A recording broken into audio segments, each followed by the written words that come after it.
Күн миллионерше оқырмандар, қалайсыздар? Өте қарапайым, бірақ тамаша жұмыс жасайтын мощный техникамен бөліскелі отырмын. Лайк басқандар ақшалы болсын. Бұл техниканы қатарынан 27 күн бойы жасау керек. Бұл сіздерге қиындық тудырады деп ойламаймын.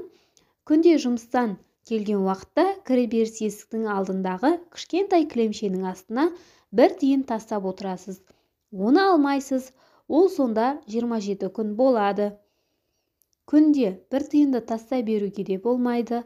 Ақша айналымы болсын десеңіз, күнде жаңа ақша, яғни басқа ақша болсын. Күнде үйден шығарда айтасыз, мен кірісімді өсіріп жатырмын деп. Және де төменге комментарий бөліміне мен ақшалы болуға лайықпын деп жаза кетіңіз. Мен үйімді байлық мекеніне айналдырып жатырмын. Өз ақ сарайымды ханшайымдай өмір сүруге лайықтым деп айтыңыз. Жасап көріңіз, 7 күнде бір өзгерістер байқайсыз. Осы видеоны сақтап алыңыздар. 27 күннен соң өзіңізге және үйге қимай жүрген затты аласыздар.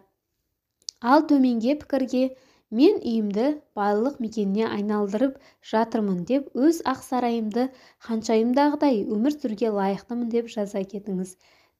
Және тура солай болсын. Баршаңызға сәттілік тіледім. Миллионерше ақшалы, бай қуатты болыңыздар.